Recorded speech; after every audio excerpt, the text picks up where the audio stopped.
उन्हीं सब मुद्दों को लेकर के, उन्हीं मूल्यों को लेकर के यहाँ पर रोचक गोष्ठियाँ भी हुई, जिसमें आपने देखा होगा कि 10 लाख लोगों ने तो इस कार्यक्रम को लाइव देखा, 31 लाख से अधिक लोग इसके साथ जुड़े।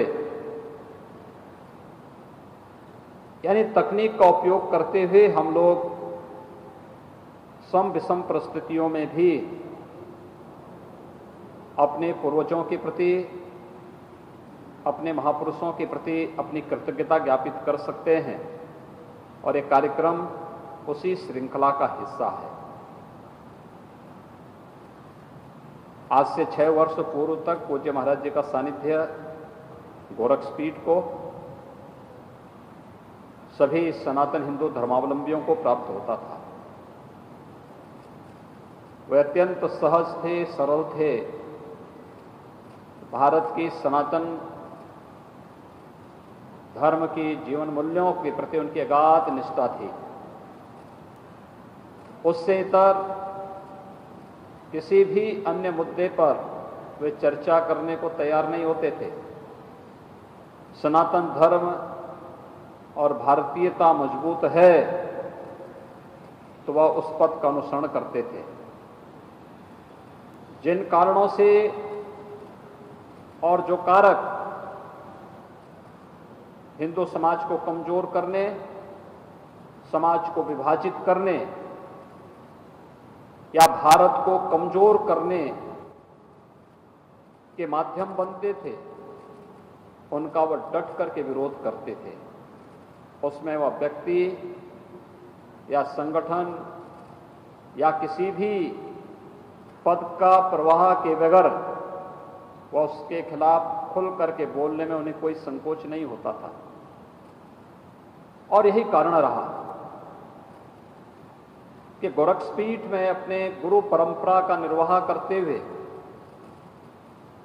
अनवरत उन्होंने 45 वर्षों तक गोरक्षपीठाधीश्वर के रूप में न केवल गोरक्षपीठ और गोरक्षपीठ के भक्तों का, अपितु सनातन हिंदू धर्म के मूल्यों और आदर्शों को न केवल अंगीकार करते हुए उसे एक नेतृत्व दिया, अपितु संकट के समय में एक योग्य मार्गदर्शन देने का कार्य भी किया। गोरक्षपीठ एक धार्मिक पीठ है। धार्मिक पीठ का मतलब केवल पूजा पाठ नहीं होना है। धार्मिक पीठ का मतलब धर्म हमें सेवा के कार्यों के साथ जोड़ेगा, धर्म हमें लोक मंगल के कार्यों के साथ जोड़ेगा, धर्म हमें सदाचार के मार्ग पर और कर्तव्य के पथ पर अग्रसर करने के लिए नित्य निरंतर प्रेरित करेगा, और इसका कार्य वे लगातार करते रहे। इसके लिए वे लगातार कार्य करते रहे, इसके लिए वे जीवन जीते रहे। गोरक्षपीठ में आप स्वच्छता की बात करें, आज से नहीं पहले से ही आपने देखा होगा,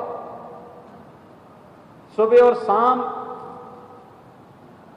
वह नित्य प्रति उनके जीवन का हिस्सा था। वह एक एक जगह स्वयं घूम करके आते थे, देखते थे, स्वच्छता के कार्यक्रम के साथ जुड़ते थे, पूरे प्रांगण को अंदर बाहर पूरी तरह स्वच्छ रखते थे, साफ सुथरा करके रखते थे। और यही स्थिति गोरक्षपीठ की ओर से बनने वाली संस्थाओं के लिए भी उनका यही आग्रह रहता था, यही आदेश रहता था कि स्वच्छता को पहली प्राथमिकता। जीवन का पहला अनुशासन स्वच्छता से प्रारंभ होता है। स्वच्छ भारत मिशन, जब प्रधानमंत्री जी ने 2 अक्टूबर 2014 को स्वच्छ भारत मिशन की घोषणा की, कितना व्यापक परिवर्तन उसका व्यक्ति के जीवन में, सामाजिक जीवन में देखने को मिला। आप सब भी इसका अनुभव कर सकते हैं, और खासतौर पर गोरखपुर और आसपास के क्षेत्र के लोगों को इस चीज को देखना होगा, कितना व्यापक परिवर्तन उसके कारण हुआ।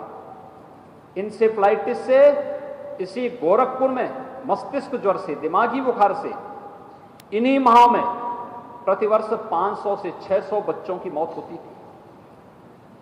1977 से लेकर के 2017 तक एक क्रम चलता रहा और 2017 के बाद जब प्रदेश में भारतीय जनता पार्टी नेतृत्व की सरकार आती है, हम लोगों ने स्वच्छ भारत मिशन को आगे करते हुए कार्यक्रम, इसके लिए सामूहिक रूप से अंतर विभागीय समन्वय के माध्यम से कार्यक्रम चलाए और इस बार 600 नहीं बल्कि कुल 6 मौतें हुई हैं, यानी 99% मौतों पर नियंत्रण किया जा सकता है। स्वच्छ भारत मिशन इस बात को साबित करता है। ये है इसका क्रियात्मक पक्ष और ये है इसका एक सकारात्मक पक्ष। अक्सर होता है कि व्यक्ति का एक स्वभाव होता है, वो नकारात्मकता को ज्यादा महसूस करता है, नकारात्मकता की उसकी दृष्टि ज्यादा जाती है। अगर वह अपनी उसी दृष्टि को सकारात्मक कार्यों की ओर लगा दे तो उसकी ऊर्जा लोकोपयोगी हो जाएगी, कल्याणकारी हो जाएगी। वे अक्सर इस बारे में कहते थे, अगर कोई व्यक्ति बीमार होता था तो वे उसे ये नहीं कहते थे कि अब तुम बहुत कमजोर हो गए हो, वो ये नहीं कहते थे कि तुम्हारी बीमारी ने तुम्हें तोड़ दिया है। और जाके उसको एक बार मुझे उनके सानिध्य में एक हॉस्पिटल में एक सज्जन को देखने के लिए हम लोग गए, तो बीमारी से वो व्यक्ति काफी दिनों से बीमार था। तो जैसे गए, मैंने उसकी हालत देखी तो मेरे मुंह से निकलने वाला था, उन्होंने मुझे रोका। तत्काल उन्होंने उससे कहा भाई तुम तो बहुत स्वस्थ लग रहे हो। मैं देख के ताज्जुब था। मैंने कहा ये व्यक्ति इतना कमजोर हो गया है। खैर मैंने उस समय बोला नहीं। फिर उन्होंने उसकी पेट ठोकी, कहा अरे हिम्मत से काम लो, एकदम ठीक हो जाओगे, एकदम स्वस्थ हो जाओगे। बाहर आए, गाड़ी में बैठे, मैंने पूछा महाराज जी से, मैंने कहा कि आपने उसको तो बहुत कमजोर हो गया है। कहा कि भाई तुम उस व्यक्ति का हौसला बढ़ाने के लिए जा रहे हो या उसका हौसला तोड़ने के लिए जा रहे हो? अगर तुम चाहते हो कि वह व्यक्ति स्वस्थ हो, तुम उसके स्वस्थ होने के पक्षधर हो, तो फिर जाके उसका हौसला बढ़ाओ। याद रखना, बीमारी केवल दवा से दूर नहीं होती है, बीमारी दूर होती है दुआ से और जनता की सकारात्मक पहल से भी। इस सकारात्मक पहल उस व्यक्ति को स्वस्थ करेगी। और इन सभी चीजों को लेकर के मुझे याद है जब 1997-98 में गोरखपुर में भीषण बाढ़ आई थी, मैं बाढ़ के समय में काफी काम किया। काम करने के बाद मुझे उसके बाद पीलिया हो गया। एक बार हुआ, दूसरी बार हुआ, रिपोर्ट आई। महाराज जी के कमरे में ही बैठे हुए थे, डॉक्टर भी थे, मैं भी था। डॉक्टर भी थे और भी 2-3 लोग थे। तो डॉक्टर मुझे समझाने लग गया कि आपको तली हुई चीज नहीं खानी है, भुनी हुई चीज नहीं खानी है, तीखी चीज नहीं खानी है, दूध नहीं पीना है, ये नहीं करना है। तो जब तक तली हुई, भुनी हुई, तीखी चीजों को, ये वैसे भी यहां नहीं बनती थी, तो डॉक्टर बोल रहे थे तो कोई बात नहीं थी। लेकिन डॉक्टर ने कहा कि आपको दूध भी नहीं पीना है। तो उन्होंने कहा कि आखिर क्या पीना है, फिर क्या खाना है?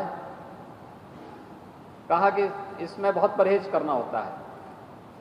उन्होंने तत्काल कहा एक कर्मचारी, जाओ 1 गिलास दूध लेके आओ, इनको दूध पिला दो मेरे सामने, कुछ नहीं होने वाला है, आराम करिए, खूब खाइए पिए, कभी बीमारी नहीं होगी। चिंता से मुक्त होकर के बीमारी से लड़ो। और चिंता से मुक्त होकर के लड़ने की प्रेरणा, आप आश्चर्य करेंगे, उसके बाद मुझे कभी जॉइंटिस हुआ ही नहीं फिर, यानी पी लिया उसके बाद मुझे कभी हुआ ही नहीं फिर।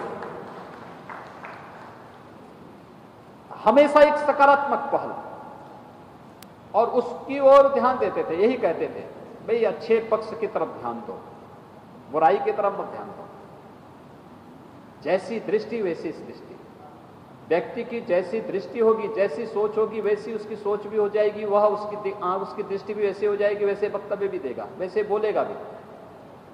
इसलिए अच्छा देखो, अच्छा सोचो और अच्छा बोलो, अच्छा करो। एक अच्छी सोच, सकारात्मक सोच व्यक्ति को ऊर्जावान बनाता है। उसको यशस्वी बनाता है, उसको जीवन में सफलता के मार्ग उसके खोल देता है। और यह वे लगातार इस कार्य के लिए प्रेरित करते थे, एकदम लगातार इसी कार्य को लेकर प्रेरित करते थे, बहुत कुछ और चीजों के लेकर के भी। मैं अक्सर कर्मचारियों को डांटता था, टपटता था, तो इस बात को लेकर के भी अक्सर इस बात को कहते थे भाई देखो, एक सीमा तक ही डांटना चाहिए, क्योंकि व्यक्ति की जितनी क्षमता होगी वो उतना ही करेगा, और अगर उसकी क्षमता नहीं है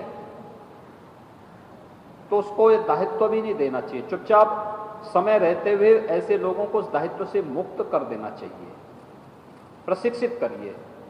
और जब दायित्व निर्वहन नहीं होता है तो बोझा बनेगा, व्यवस्था के लिए भी और सबके लिए, इसलिए उसको दूसरा दायित्व दे दो। लेकिन अनावश्यक रूप से बोल करके उसको मानसिक पीड़ा देने से कोई फायदा नहीं होता, क्योंकि उसकी क्षमता नहीं थी, उसको दे दिया गया। उन्होंने कहा कि भाई घोड़े का बल घोड़े का ही होगा, हाथी का नहीं हो सकता है। एक घोड़ा जितना ले जाता है उसका बोझा अगर हाथी का बोझा घोड़े में रख देंगे तो घोड़े की तो इस हालत खराब हो ही जाएगी, और घोड़े के बोझे को हाथी के ऊपर रख दोगे तो हाथी भी बोलेगा ये मेरा अपमान हो रहा है। इसलिए क्षमता के अनुरूप ही व्यक्ति को कार्य दिया जाना चाहिए, और उसकी क्षमता का आकलन करने के लिए हम लोगों को पहले से ही उसके बारे में अपनी रणनीति तय कर लेनी चाहिए।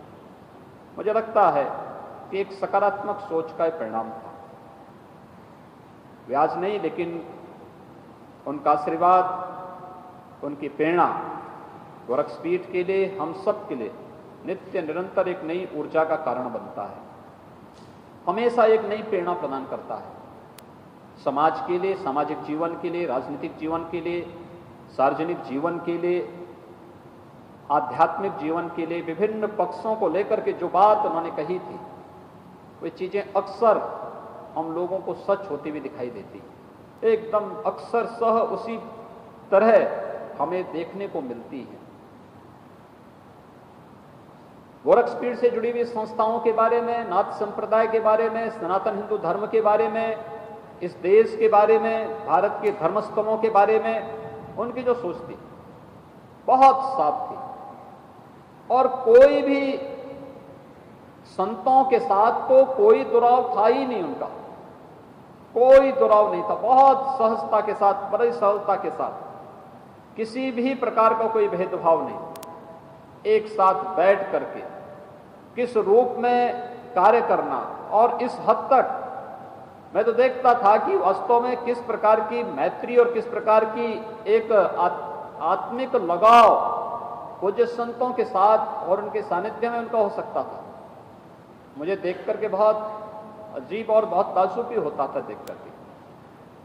आज वे हमारे बीच में नहीं, लेकिन उनका आशीर्वाद गोरक्षपीठ पर, हम सब पर निरंतर बनी रहती है, और आज उसी का परिणाम है कि हम लोग हर एक क्षेत्र में कुछ न कुछ अच्छा करने का प्रयास करते हैं।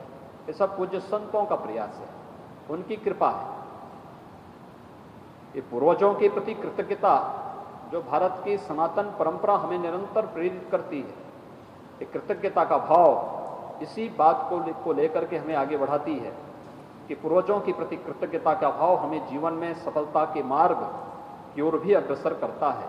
और आज जब हम पूज्य महाराज जी की 6वीं पुण्यतिथि के इस कार्यक्रम में यहाँ पर उपस्थित हुए हैं, मैं आप सबसे ही कहूँगा कि आपने देखा होगा इन पूज्य संतों का एक एक संकल्प सिद्धि में बदल रहा है, एक एक संकल्प सिद्धि में बदलता हुआ दिखाई देता है। किस रूप में? एक एक कार्य को लेकर के। श्री राम कथा के शुभारंभ के दिन भी मैंने इस बात को कहा, मर्यादा पुरुषोत्तम भगवान श्री राम की पावन कथा ऐसे समय में हो रही थी गोरक्षपीठ में जब कोरोना था, लेकिन कथा हुई, बहुत सफलतापूर्वक साप्ताहिक कार्यक्रम संपन्न हुआ। और एक कथा इसलिए भी महत्वपूर्ण थी कि 492 वर्षों के बाद अयोध्या में भगवान राम के भव्य मंदिर निर्माण का कार्य का शुभारंभ होना इस कड़ी को एक नई ऊंचाइयों तक आगे बढ़ाने की प्रक्रिया का हिस्सा था। बहुत बड़ा कार्य, बहुत बड़ा कार्य, एक नए युग को आगे ले जाने का कार्यक्रम है। जो संकल्प उन्होंने अपने जीवन में लिया, एक एक संकल्प पूरा होता हुआ दिखाई दिया, एक एक कार्य सिद्धि में बदलता हुआ दिखाई दिया। और आज जब हम सब उनकी 6वीं पुण्यतिथि के अवसर पर यहां पर उपस्थित हुए हैं,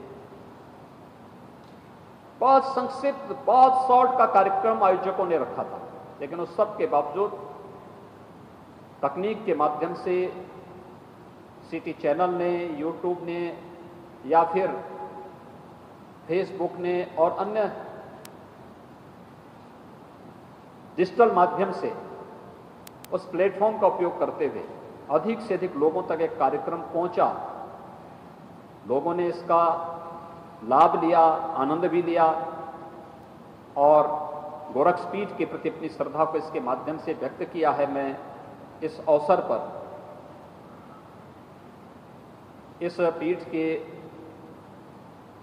जो मेरे पूज्य गुरुदेव थे ब्रह्मलीन महंत विद्यानाथ जी महाराज, उनकी 6वीं पुण्यतिथि के अवसर पर उन्हें गोरक्षपीठ की ओर से उनकी स्मृतियों को कोटि कोटि नमन करता हूं, उन्हें श्रद्धांजलि अर्पित करता हूं। और इस बात के लिए मैं आश्वस्त करता हूं कि गोरक्षपीठ अपने उन सभी मूल्यों और आदर्शों को लेकर के निरंतर कार्य करेगी, जिन मूल्यों और आदर्शों के लिए गोरक्षपीठ के आचार्यों ने अपना पूरा जीवन लगाया था।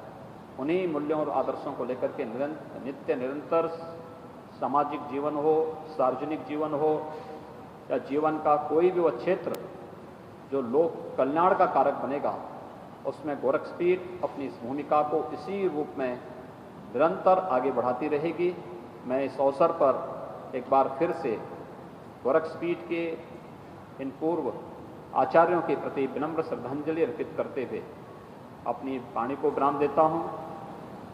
सभी पूज्य संतों के प्रति, सभी भक्तों के प्रति हृदय से साधुवाद भी व्यक्त करता हूं कि उन लोगों ने इस साप्ताहिक कार्यक्रम में उपस्थित होकर के इस कार्यक्रम में प्रत्यक्ष या डिजिटल माध्यम से जुड़ करके इस कार्यक्रम को सफलतापूर्वक आगे बढ़ाने का कार्य किया है।